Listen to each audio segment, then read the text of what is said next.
Oke, sekali lagi selamat datang kepada Bapak Muhaimin Iskandar di acara IMGS. Oh, di belakangnya udah pada ikutan eksis ya. Selfie dulu silahkan. Ini adalah khasnya Millennials and Gen Z. Oh ya, mau ya? Nanti Aldi Taher aku suruh duduk di sini ya. Oke, future leaders. Dan tentunya kita akan memasuki sesi keempat.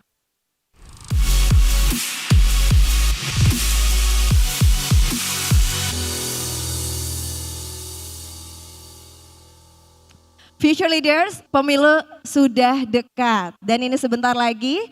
Tentunya keriuhannya sudah sangat terasa, tadi teman-teman para Future Leaders juga sudah sangat antusias. Dan acara hari ini MGS mewadahi para capres dan cawapres untuk bisa berpartisipasi, membagikan informasi, berbagi pengalaman untuk kita semua. Masih di acara yang sangat luar biasa pada hari ini. Dan hari Jumat lalu kita juga sudah kehadiran Bapak Anies Baswedan dan Bapak Ganjar Pranowo. Dan di sesi diskusi ke-6 sore nanti juga akan ada Bapak Prabowo Subianto. Dan sebelum sesi diskusi bersama capres terakhir yang akan hadir di sini, kita juga akan berbicara mengenai Vice Presidential Candidates, Powerful in Election, Powerful in Action. Narasumber yang akan hadir di sini yaitu Bapak Muhaimin Iskandar, Vice Presidential Candidate. Dan juga nanti moderatornya hari ini spesial akan ada 2 orang teman-teman. Jadi 1 narasumber dan juga akan ada 2 orang dari Total Politik. Langsung saja saya akan undang moderator pada hari ini yaitu Ari Putra dan Budi Adiputro.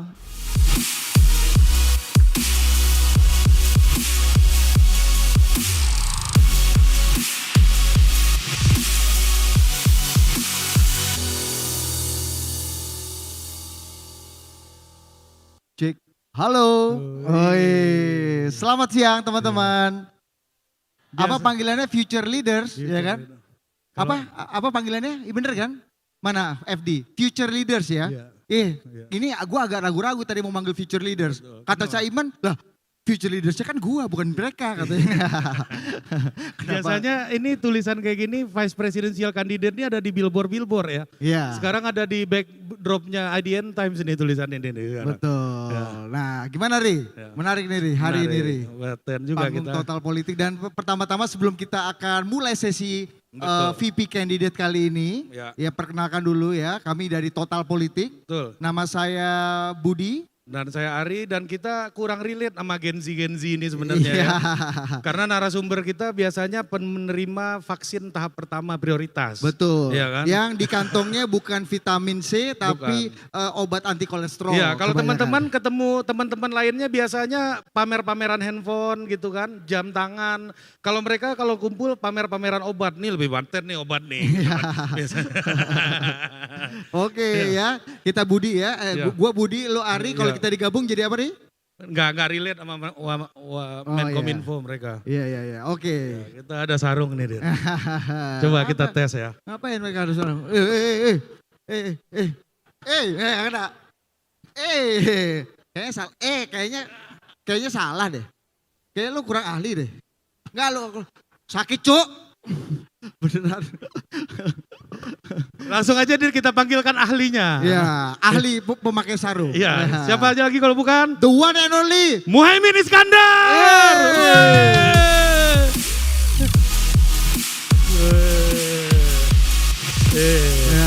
Cak, sebelum duduk Gus Muhaimin, tolong kasih tutorial dulu ke Budi. Bener gak tadi? Cara yang benar kayak gimana coba. Bener gak tadi? Ya. Nah ini dianalisa dinilai dulu tadi kawan ini, bener banget tadi? ini sarungnya sarung mahal jadi agak susah ini. Ya. Tes dulu Cak ke Budi. Coba. Ya, ayo. Cigur. Kenceng. Dan yang kedua kita kan kemarin udah ada tutorial untuk menyelepet. Sekarang gimana tutorial menghindari selepetan Cak? Coba kita coba. Gantian, ayo. Menghindari. Ayo. Ya. Oke, tepuk tangan buat Caimin. Itu tadi tutorial menghindari selepet ya. Yang berikutnya tutorial menghindari hukuman Bawaslu gimana tuh? Oke, Gus monggo kita duduk. Aduh. Apa kabar Gus Imin? Pertanyaan. Alhamdulillah, Assalamualaikum. Ya. Selamat siang semuanya, terima kasih IDN, Uni sama co-founder ini, Pak siapa ini? Iya. Ih, siapa ayo? Winston dan William.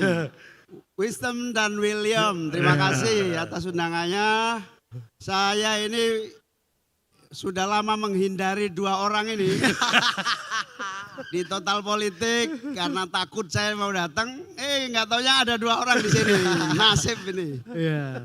Memang itulah. Dan ini semua future leaders, Caimin. Ya, Anda merasa ini nggak tersinggung nggak dengan future leaders ini? Harusnya kan Anda yang future leaders, bukan mereka kan? Kalau mereka future leader, kalau saya next leader. Wah. Maksudnya habis Pak Jokowi gua. Paten. Nah, kemarin itu jadi salah satu hal yang paling saya salut dari Gus Muhaimin itu adalah soal rebranding, Din. Betul. Nah, dari awal Caimin, Betul. Gus Ami, Gus Muhaimin. Gus Muhaimin, Ya. Gus Imin. Ya. Jadi apa maksudnya di rebranding terus ini, apa maksudnya? Iya. Ya. Gus. Kalau produk itu ada captive marketnya. Nah, captive market Jawa Timur ya Caimin. Ya. Captive market sarungan pesantren ya Gus Imin. Oh. Satunya lagi apa tadi? Gus Ami, Gus Ami. Gus Ami itu captive market untuk yang tidak mau namaku panjang-panjang itulah kira-kira. Disingkat aja, Abdul Muhaimin Iskandar, Ami gitu. Oh. Ya, captive marketnya Pak SBY ya. Susilo Bambang Yudhoyono SBY. Waktu itu saingannya AHY, masa saya Muhaimin kepanjangan, AHY, Ami gitu kan. Iya, tepuk tangan untuk Gus Muhaimin. Nah, Iya, tapi bedanya Gus sama Cak itu apa sih? Ini kan mungkin Gen Z ini pada nggak tahu nih. Iya, Cak itu Jawa Timuran ya. Kayak Mas itu Jawa Tengah, Kang Mas, Akang Jawa Barat, kalau Jawa Timur Cak. Nah saya waktu dewasa panggilannya Cak, waktu kecil panggilannya Gus. Kenapa panggilannya Gus? Karena saya lahir tinggal di pesantren. Oke. Di pesantren itu manggil temennya semua, di antara yang ada senior itu manggilnya Gus. Jadi kalau Jawa Timur Cak, tapi kemudian ketika saya pindah Jogja, orang taunya saya orang Jawa Timur, ya sampai gede sekarang lebih banyak yang manggil Cak. Nama Twitter saya juga Caimin Now, jadi kalau mau follow silakan Caimin Now. Iya. Promo-promo, Iya. udah nggak dibayar promo nggak boleh kan, keterlaluan ini. Ya. Dan ini kegagalan branding itu Gus Imin, Gus Ami segala macam itu karena gagal karena Twitternya Caimin masih Caimin Now. Iya, kecuali udah berhasil tuh kayaknya udah niat lah. Iya, gitu. maunya aku ganti Iya. yang di Twitter maupun di IG. Iya. Tapi saya khawatir centang birunya hilang, jadi ya sudah lah. Sekarang hilang juga gak apa-apa, yang penting bayar.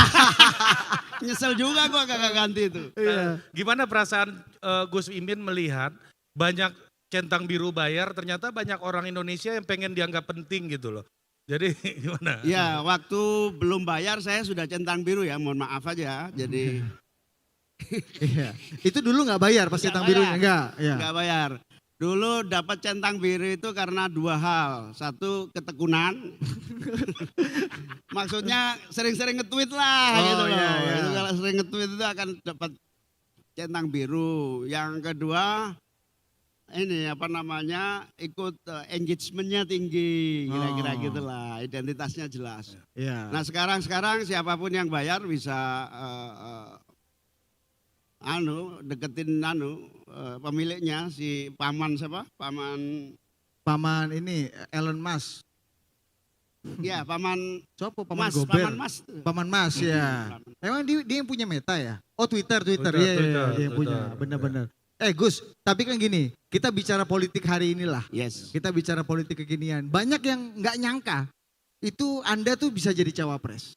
Kayaknya banyak yang nggak nyangka juga Pak Jokowi berpisah jalan lah dengan Bu Mega. Banyak yang nggak nyangka tiba-tiba Mas Gibran juga jadi cawapres. Emang politik kita itu semengagetkan itu ya, Cak? menurut Caimin? Ya, bahkan rame waktu itu di Twitter ya yang rahasia Tuhan itu salah satunya Caimin. katanya. Iya. Karena kami punya pengalaman agak pribadi dengan Caimin. Beberapa hari sebelum beliau deklarasi, kami ngobrol cukup lama. Iya, dan nggak ada tondo-tondo ini ya. Iya. Di situ Anda masih nyindir-nyindir Mas Anies terus ya. Dia bilang gitu. Silakan Cak. Gimana Cak? Ya sebetulnya yang nganggap mendadak atau apa tadi istilahnya? Mengagetkan. Mengagetkan itu orang yang ngeremehin saya aja sebetulnya. Oh. Sebetulnya yang menganggap ini mendadak orang yang belum tahu sesungguhnya saya. Karena pada dasarnya memang saya merahasiakan keaslian kualitas saya pada akhir-akhir itu gitu ya. Jadi di zaman-zaman itu sebelum saya memutuskan untuk menentukan pasangan dengan siapa, itu jangan pernah memunculkan keaslianmu. Bisa dipanggil KPK itu kalau salah memunculkannya. Gitu. Termasuk ke kami berdua ya. Itu kan beberapa 2 hari Iya. sebelum deklarasi Iya, kita dan ketemu Ri. Bahkan PA-nya Pak Caimin aja kita tanya, ini beneran gak bos lu maju? Insya Allah bro, doakan aja. Katanya. Udah berita, udah nyebar pun dia pun masih ragu. Jadi the future leader ini saya kasih tahu ya kalian ya. Kalau mau nyapres tahun 2045, jatah kalian 45 aja lah. 2029 masih gua lah kira-kira gitu ya. Ya 2045 kalian harus siap bahwa ketika mau maju beneran itu orang akan ngecekin atau nyariin kesalahan. Ya apapun yang kita lakukan akan dicari gitu sehingga memang kualitas kita harus kita sembunyi-sembunyikan dulu gitu sehingga kamu termasuk orang yang kaget karena memang belum tahu aslinya saya kayak apa kira-kira gitu. Waktu itu tuh padahal udah kan kita ketemu tuh 3 hari sebelum deklarasi. Waktu itu udah tahu tuh akan nama Mas Anies. Sudah tahu, sudah ada pembicaraan. Tapi karena kamu termasuk media kan, kita tidak harus kasih tahu dulu. Kita dibikin sur juga dia sama kawan ini. Emang Caimin tuh keahliannya menyembunyikan maksud yang sesungguhnya. Iya, karena setelah ketemu sama Caimin kita langsung cerita sama orang, oh Caimin masih setia sama Pak Jokowi, udah yakin gue 100% ini. Nah ini Cak, ada 2 hal dari Caimin. Pertama kan tadi Caimin mengatakan bahwa orang nggak tahu kualitas Caimin karena saya sembunyikan kata Caimin. Nah artinya orang meng-underestimate Caimin. Ya, yang kedua selain di underestimate ya, juga menyembunyikan keinginan yang sesungguhnya.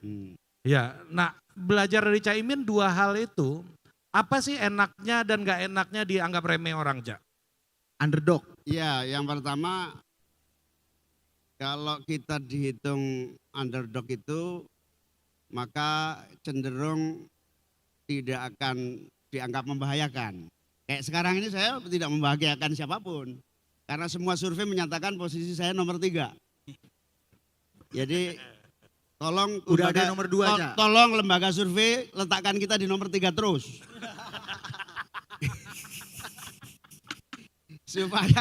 supaya Pak Prabowo sama Pak Ganjar sur dulu lah ya gitu ya, sur dulu. Dan lengah. Lengah gitu. Iya. Makanya saya terima kasih pada Denny JA gitu yang selalu menempatkan saya di nomor 3 terus itu. Jadi mohon maaf saya belum sempat. Sebut nama loh, nama lembaga surveinya. Soalnya setiap minggu keluarin survei dan setiap minggu ngeletakkan Amin nomor 3 terus. Soalnya apa, Denny Jeo udah pernah dibujuk tapi gak mau, maksudnya nomor 2. Jadi harus kena selpet Ya juga. enaknya di posisi underdog itu nothing tulus. Tidak ada beban, kita jalan tahu-tahu menang gitu aja lah kira-kira begitu. Oh gitu ya. Gak ada penjelasan lebih ilmiah dari itu ya. Tahu-tahu Nggak menang. ada ya. Gitu.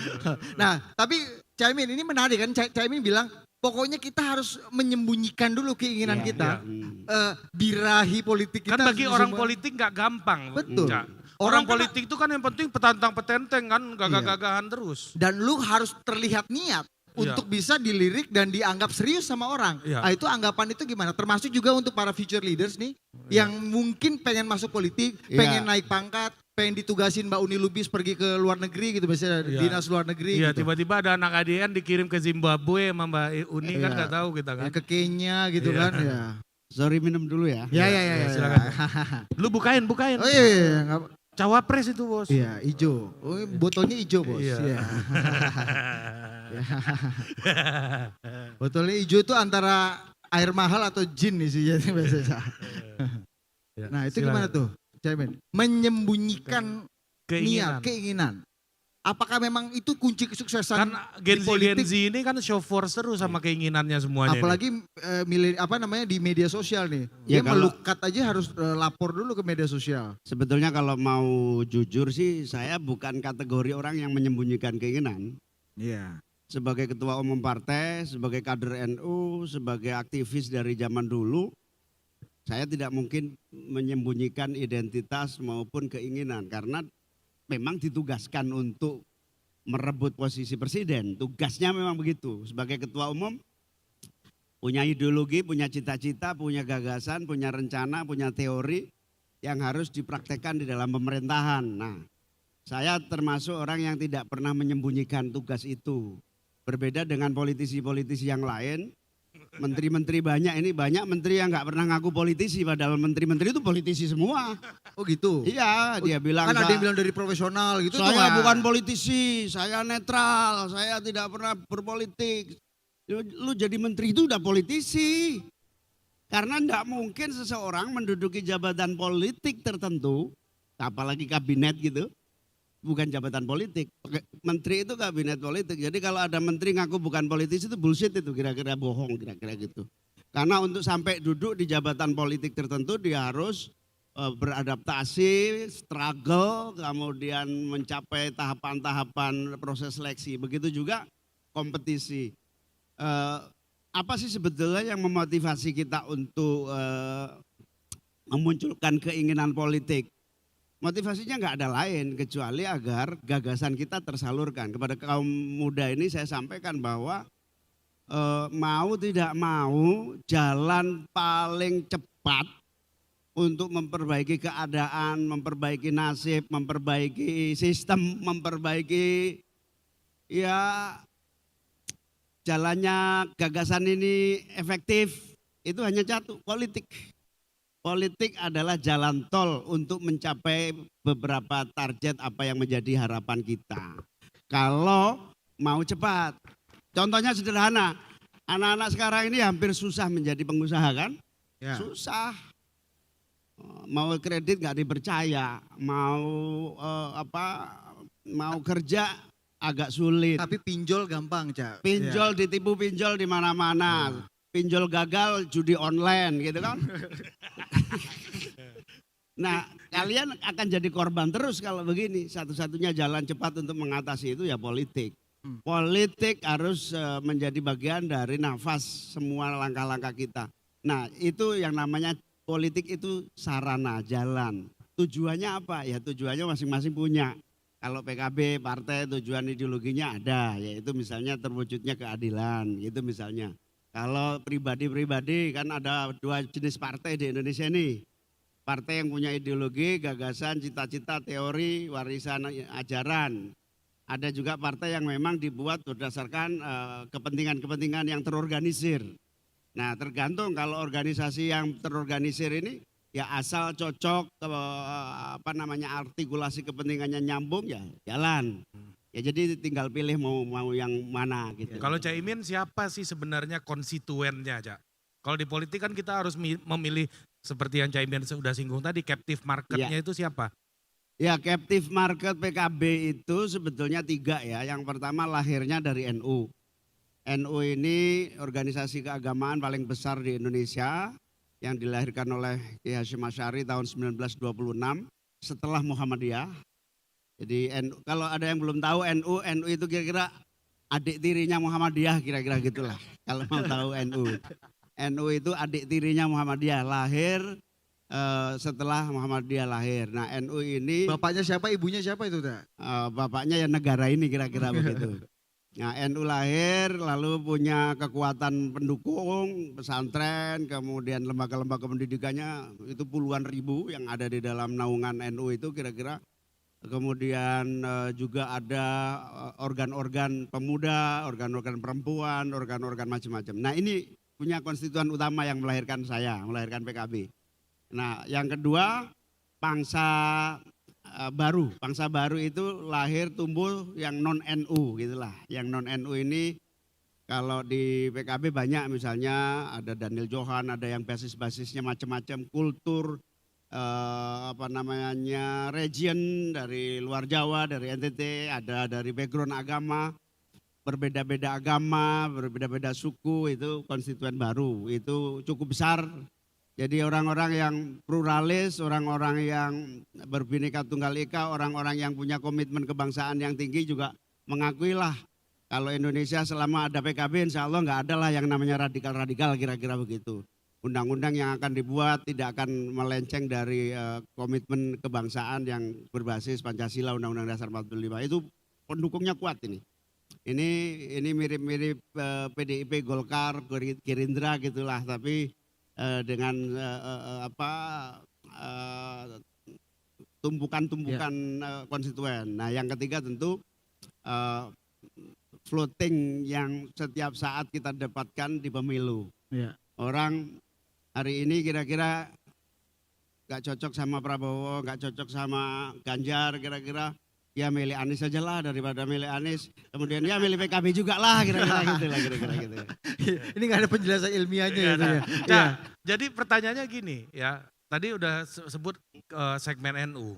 Nah banyak orang yang mengatakan bahwa kerja keras Amin itu adalah menyatukan yang cingkrang dan sarungan. Ini gimana bisa menyatu gak air dan minyak ini sekarang? Maksudnya PKS dan PKB, iya. yang selama ini dianggap berdiametral secara politik. Iya, dan kemarin PKS sudah ya luluwaton. Iya. Silakan Cak, gimana tuh? Ya, PKS ini kan terkenal dengan istilahnya usroh, Islam kota, cingkrang, jenggotan gitu kan. Apalagi? Ya itulah pokoknya kategorinya. Jangan dibacain dosa-dosanya dong. Enggak, gue lagi nyari ada yang jenggot-jenggotan kan. Lagi gue lihat-lihat itu supaya menyamakan persepsi. Nah sementara yang NU ini kan lebih desa, tradisional, pesantren, ya saya ini kategorinya. Islam tapi tidak terlalu banyak jenggotnya, kira-kira gitu. Kemudian lebih kultural di kampung-kampung gitu ya, tradisional gitu ya. Nah orang bilang dulu antara PKS dan PKB ini ibarat dua segmen yang berbeda. Bahkan ada yang mengkritik ini kayak minyak dan air gitu. Pada dasarnya enggak sih, pada dasarnya ketika disentuh satu kalimat ukhuwah Islamiyah, ukhuwah watoniyah, ukhuwah basyariah, selesai. Air jadi minyak, minyak jadi air, menyatu dalam satu barisan yang kuat dan kokoh. Insya Allah menangkan Amin 2024. Masuk barang itu. Kayaknya udah sering diulang-ulang tuh kayaknya. Iya, di sini forum yang nggak ada Bawaslunya aman. Gini. Jangan nanya yang menjurus-menjurus. Kita nggak sadar itu pasti. Cak, ini juga yang perkembangan terkini nih. Saya dengar cerita kemarin, katanya di KPU itu banyak meja-meja pas panjenengan daftar kemarin. Banyak meja-meja. Dan saya dengar yang paling meriah itu mejanya Caimin katanya dia. Dan semua politisi Senayan itu merayakan pencawapresan Caimin ini katanya kan. Merayakan konsistensi dan persistensi Caimin. Iya. Ada yang cerita loh, ini loh Caimin loh, sekarang dia cawapres loh ini. Gitu-gitu kan. Coba kasih cerita dulu. Siapa aja di meja itu tuh. Kenapa banyak politisi lintas partai yang ikut merayakan Anda jadi cawapres sehingga meja Anda paling ramai itu, Cak? Ini orang teman-teman saya di DPR ini kan lintas partai yang berbagai cara pandang lah ya, yang memprediksi bahwa saya tidak akan bisa maju. Pertama, itu yang meremehkan juga. Sebetulnya tidak meremehkan. Banyak yang kalau saya maju banyak yang cemburu. Kira-kira gitu. Banyak yang cemburu, banyak yang sakit hati, banyak yang menghambat, kira-kira begitu. Nah, tiba-tiba sudah bisa daftar KPU. Ya satu. Yang kedua Mas Anies juga begitu. Mas Anies itu ada yang taruhan. Kalau sampai Anies bisa Dapat daftar, maka taruhan Alphard 1. Ada lagi yang taruhan uang. Ini korban-korban judi online nih yang taruhan ini. Hasan Nasbi maksudnya. Ada pokoknya. Nah, di DPR semua sama. Taunya saya sama Mas Anies pasti dihambat. Pasti dihambat. Dan memang agak dihambat-hambat juga emang. Makanya waktu saya dijodohkan sama Mas Anies di ujung-ujung akhir itu nggak ada yang saya kasih tahu daripada dihambat kira-kira gitu. Gitu. Termasuk Pak Jokowi tahu nggak, Cak? Jadi gini, saya itu Itu pertanyaan orang juga tuh, Pak Jokowi tahu nggak sih? jadi saya itu dijodoh-jodohkan sama itu yang satu itu ya kan. Dijodoh-jodohkan tapi nggak cocok gitu, nggak cocok. Nah, dikiranya kalau sudah nggak cocok nggak mau pergi. Padahal kita tahu kan bahwa hari gini kalau nggak cocok ya cari yang cocok lah kira-kira gitu. Hari gini kok ada pemaksaan perkawinan, nggak mungkin lah kira-kira kita kawin pasti cari jodoh kita sendiri kira-kira gitu. Nah jadilah kemudian sama-sama Mas Anies. Tapi sebetulnya sama Mas Anies ini teman lama sekali, sama-sama di UGM Jogja, kemudian sama-sama pindah Jakarta, sama-sama komunikasi. Cuman waktu jadi gubernur dia agak oposisi dengan pemerintah, sementara saya di pemerintah, sehingga saya mau ketemu aja takut. Saya takut mau ketemu Mas Anies itu agak takut, karena ya biasalah di demokrasi kita akhir-akhir ini kan perbedaan pendapat itu di judgment sebagai musuh atau ancaman. Saya tuh sampai ditawarin ketemu Mas Anies yuk, ketemunya di dalam 2 mobil, sama-sama jalan, nanti di tengah jalan buka pintu terus langsung pindah. Itu terjadi loh di Indonesia tuh. Artinya bagaimana curiganya satu dengan yang lain. Dan alhamdulillah akhirnya saya sampaikan ketika saya sudah aman berjodoh sama Mas Anies, saya sampaikan kepada Pak Presiden. Pak Presiden lewat orang sih, nggak ketemu langsung. Ya, setelah berjodoh? Iya setelah berjodoh. Pak Presiden, kali ini saya sudah menemukan jodoh saya. Tolong dong restui juga, jangan hanya itu yang direstui. Kira-kira gitu. Iya. Pak Presiden awalnya menjodohkan Anda dengan siapa, Cak? Awalnya menjodohkan dengan Prabowo. Oh gitu. Bukannya ya. Iya. Oh gitu. Tapi sekarang dengan Mas Anies ini apa namanya? Sorry keceplosan gua. Ya, nggak bisa diralat. Tapi Jadi Pak Jokowi betul. Gini.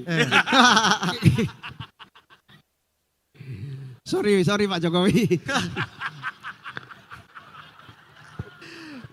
Tepuk tangan.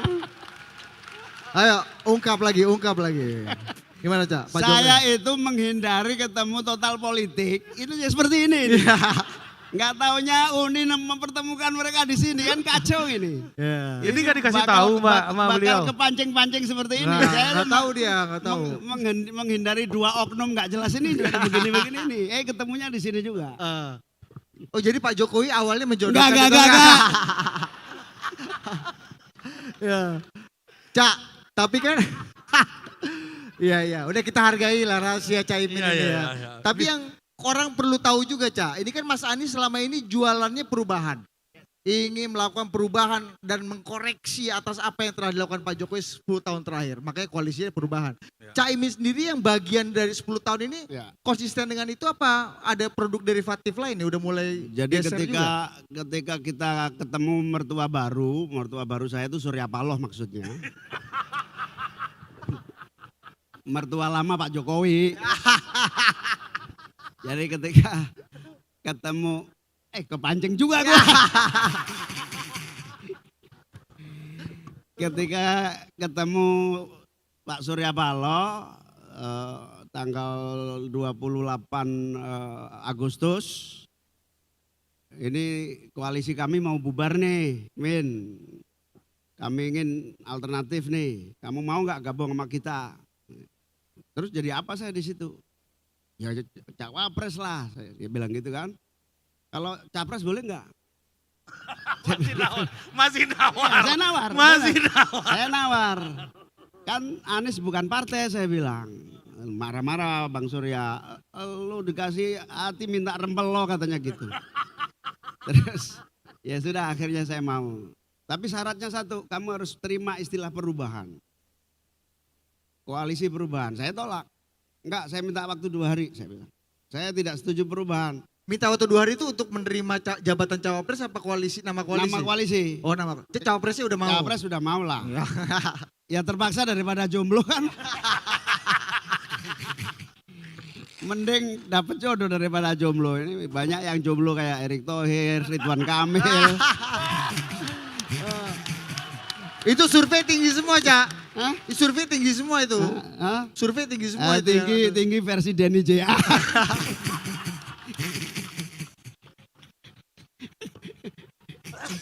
Jadi Erick Thohir, Ridwan Kamil, Sandiaga Uno kan ya masih lumayan gual hari ini kira-kira gitu.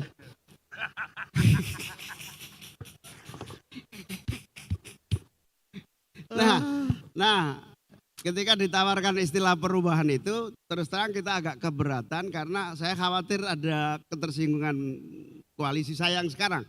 Koalisi saya sekarang kan Pak Jokowi ya. Ya. Pak Jokowi kalau ada istilah perubahan kan seolah-olah menafikan total itu perubahan. Akhirnya saya tawar, oke deh kalau gitu istilahnya kita definisinya yang kita rubah saya bilang. Namanya perubahan tapi definisinya yang kita rubah. Gimana tuh? Cara NU definisinya saya bilang gitu. Apa itu cara NU? Cara NU itu al-muhafadzatu alal qadimi sholeh wal akhdu bil jadidil aslah. Menjaga, mempertahankan yang bagus-bagus, tapi mengganti yang enggak bagus dengan yang lebih bagus lagi. Itu cara NU. Al-muhafadzatu itu memelihara yang bagus-bagus, artinya yang bagus-bagus dijagain. Wal akhdu bil jadidil aslah. Yang lebih bagus lagi yang diambil, diganti. Itu jalan tengahnya itu.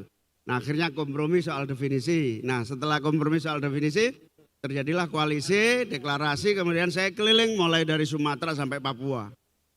Ternyata setelah saya keliling saya ketemu masyarakat. Semuanya itu rata-rata setuju dengan istilah perubahan. Yang saya temuin semua setuju.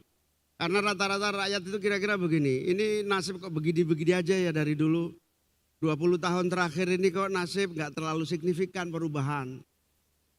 Ya tiap bulan, akhir bulan selalu makan Indomie aja gitu kira-kira gitu. Akhir bulan mie instan, kok nggak ada nasib baik sih. Kemudian kita mimpi kredit rumah aja susah gitu kan. KPR bukan lagi kredit perumahan rakyat tapi kapan punya rumah itu masih mimpi aja gitu.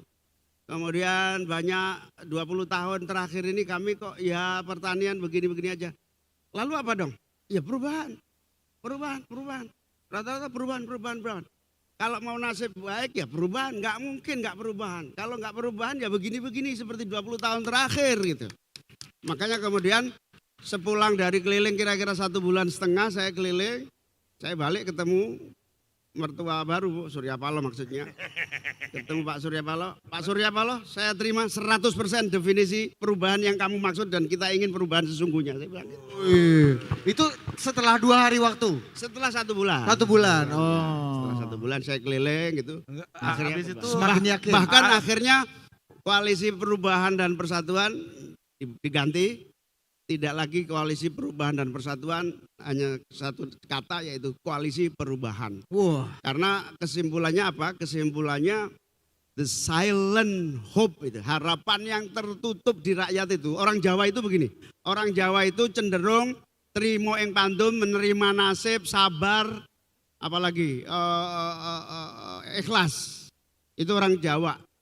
Ya sudahlah. Akhir bulan makan mie instan gak apa-apa lah, yang penting masih bisa bertahan hidup. Ya gak apa-apa lah, kontrak terus rumah juga gitu lah, masih terima yang nasib. Tapi begitu disentuh, amin gitu. Ya perubahan, wes gua juga ingin nasibnya lebih baik. Gitu. Jadi gitu. Itu yang namanya silent hope. Iya. Silent hope itu kalau sekarang ini tes aja di pasar deh. Iya. Yang minta foto saya di bandara sekarang itu hanya cleaning service, satpam itu. Oh. Karena mereka itu, ya amin itu ya, karena mau saya itu perubahan itu. Kira-kira gitu. Jadi mohon maaf saya akhir-akhir ini Uni banyak yang minta foto saya itu lebih banyak cleaning service dan satpam kira-kira gitu. Iya. Karena nasibnya sudah terlalu lama menderita itu, korban-korban dari perubahan yang gak jelas kira-kira. Iya. Gitu. Itu kebanyakan konstituen PKS atau PKB itu, Cak? Sebetulnya PDIP juga. Oke. Tapi Ri, ada yang nggak terima juga. Betul. Ini mau kita puterin video dari tetangganya Caimin di Iya, Widya Chandra nih. ini dari mertua lama. Mertua lama. Iya, Iya. anak cucu mertua lama. Iya. Itu tadi temuan lapangan dilapor mertua lama juga nggak? Nah, ini Oke, ada ya dari keluarga mertua lama yang nggak terima. Keluarga Kita Caimin lama coba. nih. Ayo coba mainkan.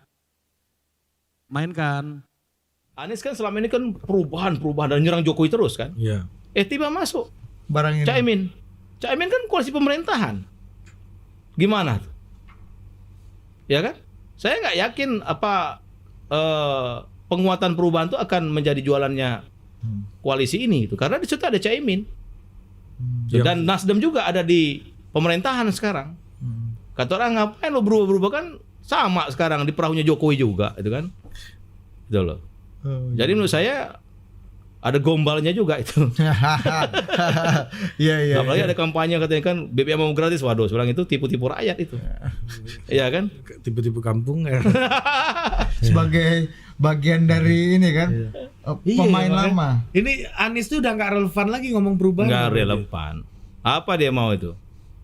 Bingung juga ya. Iya. Gimana maju perubahannya gimana ya, Iya, Bang? dari mana dia ngomong perubahan? Dan faktanya hari ini juga Pak Jokowi kan masih 80% disukai kan. Dan kalau misalnya kita lihat koalisi utamanya koalisinya Mas Anies, dua-duanya partai Pemerintah. Nasdem dan Itu maksudnya yang perlu diketahui oleh rakyat gitu loh. Jadi kalau dia jualannya perubahan dari mana? Ya sekarang Nasdem sama PKB koalisi Pak Jokowi kok. Ya kan? Koalisi Pak Jokowi. Iya. Iya betul. Nasdem punya menteri. Ya kan? Strategis. PKB juga begitu. Berarti kalau misalkan dia perubahan, berarti dia nggak ngakui menteri Nasdem kerja dong. Ya kan berarti Pak Surya Paloh gagal dong kader-kadernya kan. Kalau misalkan perubahan berarti dia nggak ngakui menteri PKB bagus, ya kan? Ya kalau ngakui bagus ya lanjutkan. Iya. Perbaiki yang belum baik. Tapi kalau perubahan kan berarti berubah total. Udah. Nah, jadi kalau dia masih jualan perubahan berarti Intinya udah dia dapat. mengatakan bahwa menteri-menterinya Nasdem tidak berhasil. Iya. Menteri-menteri PKB gagal gitu. Udah. Nah, Gitu Cak. Gombal katanya. Kata dia gombal. Gombal. Oh, orang ada menteri Nasdem sama menteri PKB. Ini teman saya, Wakil Ketua Umum PAN. Ya, Ini. Wakil Ketua MPR. Wakil Ketua MPR, Wakil Ketua Umum PAN. Perlu teman-teman tahu ya ini. PAN ini 2 kali pemilu nggak dukung Jokowi. 2 kali pemilu 2000 berapa? 14, 19. Ini karena serius ini. Ini teman saya ini korban total politik.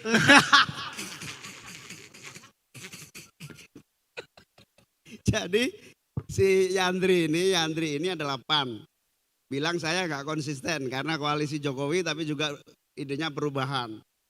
Lebih berat lagi kalau dia saya bantah. PAN ini 2 kali pemilu dukung Prabowo. Mau 3 kali nggak dukung, mau 3 kali gagal lagi dia nih. Tepuk tangan dong. Nah, ini yang tepuk tangan korban Imin nih berarti. Korban. Jadi Yandri ini 2014 dukung Prabowo, 2019 dukung Prabowo. Saya 2014 dukung Jokowi, 2019 dukung Jokowi. Ya saya ini sebetulnya pengawal Jokowi dari awal. Nah tiba-tiba dia masuk koalisi Jokowi, dapat menteri 1, lumayan lah gitu kan. Nggak ada hujan, nggak ada angin dari pendukung Prabowo. Nah saya ingin sampaikan aja, termasuk Pak Prabowo, tiba-tiba jadi menteri. Aslinya Menhan itu saya sebetulnya, janjinya begitu.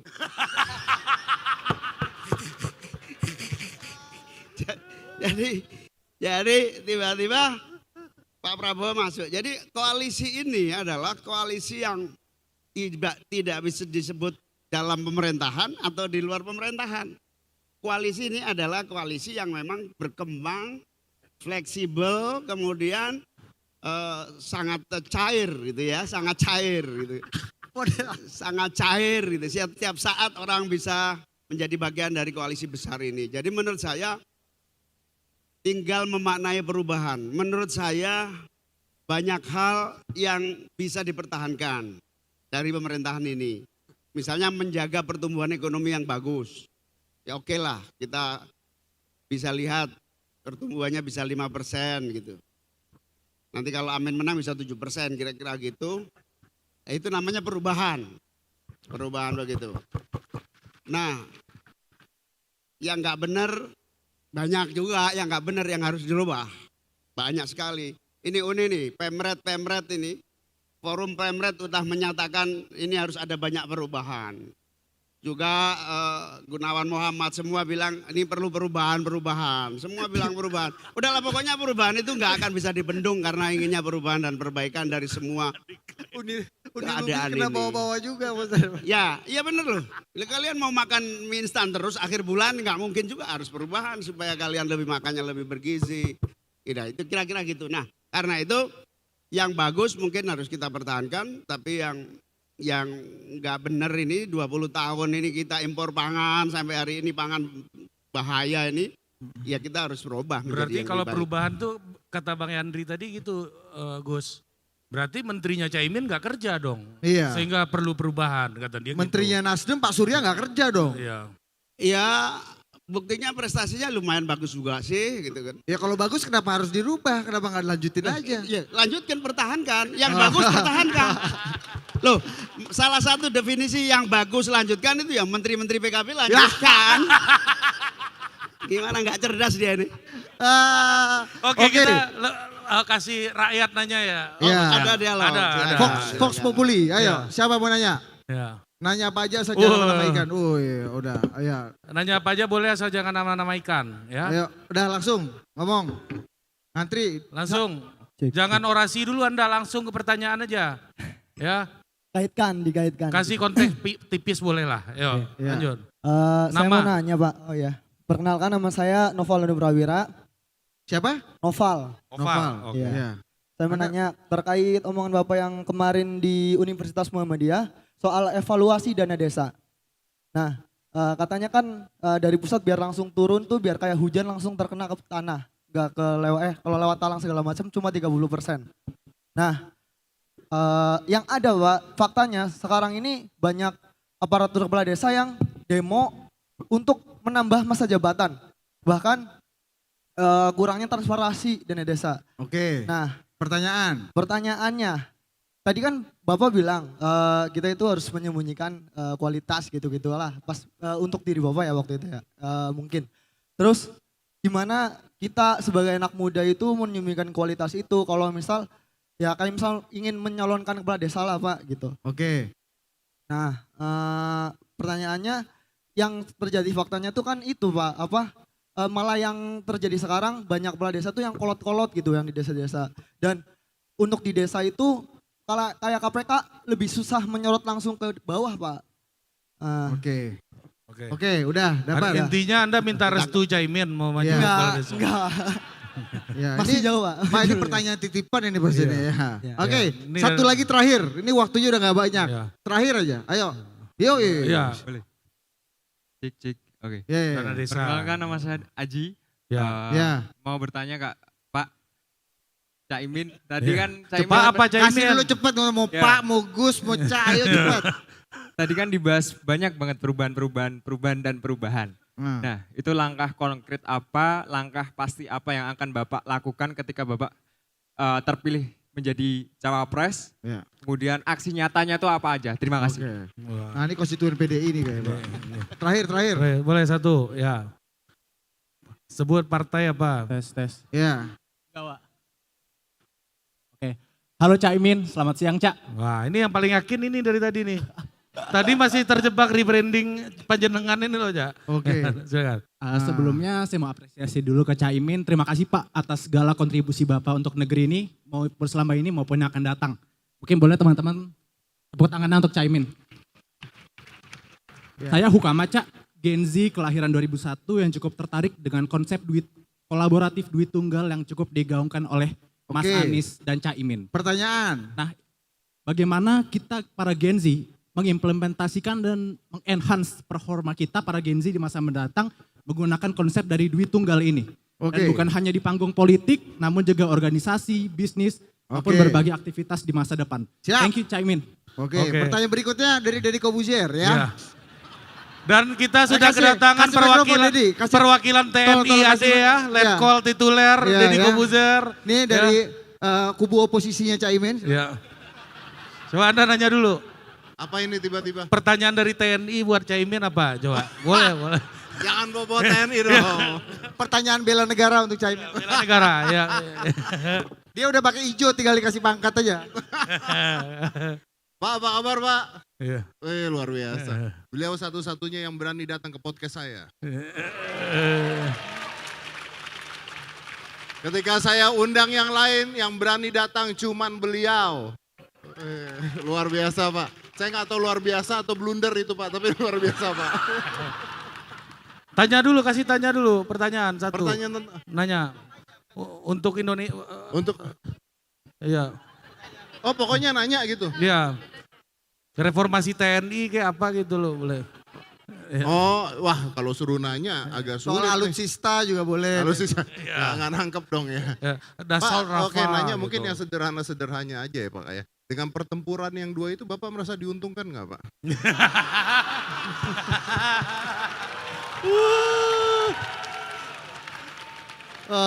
Ayo Cak, duduk lagi Cak. Duduk lagi. Pertanyaan keras. Ya. Bisa dirangkum aja Cak. Iya. Itu di kesimpulan tuh dari suruh simpulin sama Om Ded nih kan. Ya, yang pertama begini ya, anggaran negara ini 3.000 triliun lebih. 3.000 triliun ini hanya 72 triliun yang dikelola oleh desa. Itu pun udah kita uji coba setelah 6 tahun perjalanan. Nyatanya 72 Ngombe sih, ngombe. Thank you. Hati-hati kesamplu. Nyatanya 72 triliun yang digunakan di desa ini relatively aman. Ada kasus korupsi case by case gitu ada. Tapi relatively 72 triliun lebih selamat dibanding yang lain-lain. Itu artinya apa? Anggaran desa kalau diterapkan langsung di rakyat itu lebih bisa digunakan secara langsung. Nah, yang ingin saya sampaikan adalah ke depan, nah ini satu desa dari 250 juta sampai 1 miliar. Sekarang sudah 1 miliar menuju 2 miliar. Ini dana desa yang dibagi. Insya Allah kira-kira 200 triliunan yang akan dibagi untuk desa-desa. Nah pertanyaannya apakah nanti ke depan kepala desa ini enggak semakin mengkhawatirkan korupsinya? Saya jawab justru kita harus persiapkan. Persiapkan sistemnya, persiapkan orangnya. Yang paling penting lagi adalah kalau ada kepala desa minta 9 tahun itu justru dalam rangka supaya tidak buang-buang energi di dalam kompetisi. Biasanya kompetisinya itu 3 tahun sekali. Jadi capek, belum kerja udah kompetisi lagi. Makanya diperpanjang, nggak usah 3 tahun tapi 9 tahun sekali pemilunya. Pemilunya 9 tahun sekali. Kalau pemilu dari 6 tahun menjadi 9 tahun. Jadi pemilunya 9 tahun sekali sehingga tidak berantem terus gitu di desa. Biasanya kalau pilpres itu berantem dalam artian kompetisi keras terjadi dan mudah kemudian salaman kembali. Contohnya Pak Prabowo dulu bersaing dengan Pak Jokowi akhirnya jadi menterinya Pak Jokowi. Tapi kalau di desa, 2 kepala desa itu berantemnya sampai anak turun kira-kira begitu. Nah untuk mengatasi itu minta waktu agar tidak setiap 6 tahun sekali, jadi 9 tahun sekali. Okay. Nah insya Allah dana desa lebih efektif kalau ada anggaran kira-kira gini.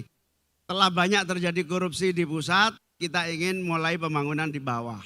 Nah saya setuju orang-orang baik jadilah kepala desa di mana-mana. Orang-orang baik ambillah jabatan kepala desa. Supaya apa? Supaya ikut menyelamatkan uang negara. Karena di situ jabatan mulia, kira-kira gitu. Jadi pulang kampung aja jadi kepala desa lebih enak gitu, kira-kira begitu. Oke. Nah yang kedua apa tadi? Yang kedua langsung pertanyaan terakhir aja. Waktu udah habis. Soalnya, ya. Waktu habis. Pertanyaan terakhir, ya kita tidak bisa komentar kalau itu komentar.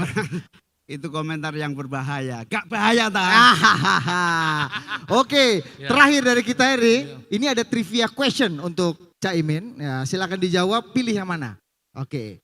Aktivis apa entrepreneur? Aktivis. Oke. Nasi pecel atau soto Lamongan? Soto Lamongan. Nah, motor listrik atau RX King?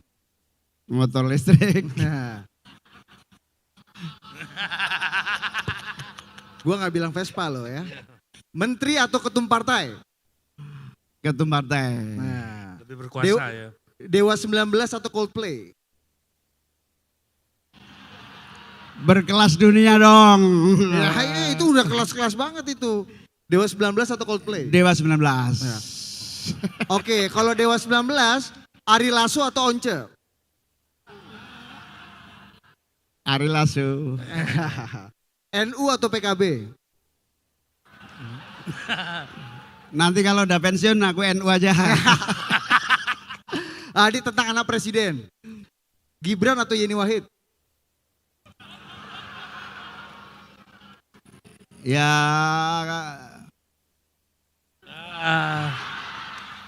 kok sama-sama nggak enak gitu. Ayo, ada nggak pilihan? Yeni Wahid. Yeni Wahid, tepuk tangan loh Yeni Wahid loh. Oh Mbak Yeni dipilih loh daripada Gibran.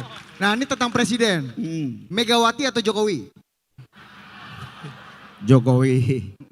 Oh masih Jokowi. Pindah IKN atau tetap Jakarta? Jakarta aja dah.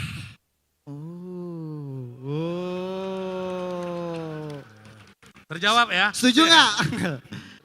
Prabowo atau Ganjar terakhir? Kagak dua-duanya. Amin. Ya oke, tepuk tangan sekali untuk Gus Muhaimin Iskandar. Kita selfie dulu nih. Selfie dulu, Oke. selfie. Kita akan ada. Belum, sabar kawan, selfie dulu. Iya. Ayo manu sana, yuk.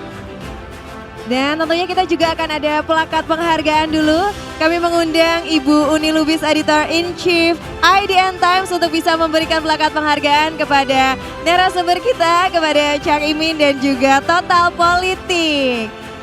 Oke, Cak Imin kami mohon berkenan untuk tetap berada di atas panggung. Untuk yang pertama, silakan untuk diserahkan terlebih dahulu kepada Total Politik.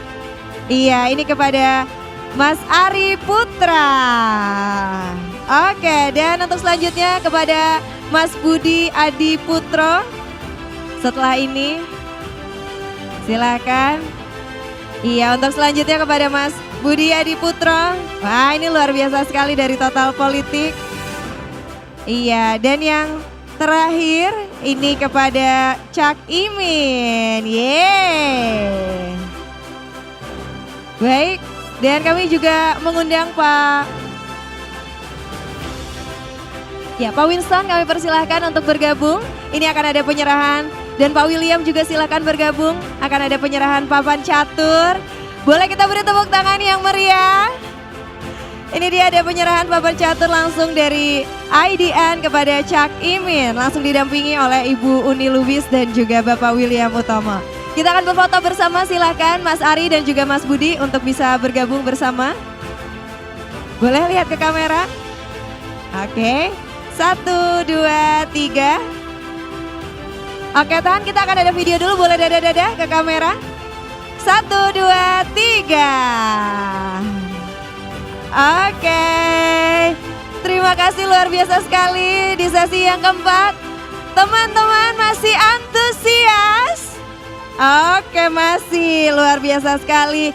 Boleh sekali lagi tepuk tangan yang paling meriah teman-teman.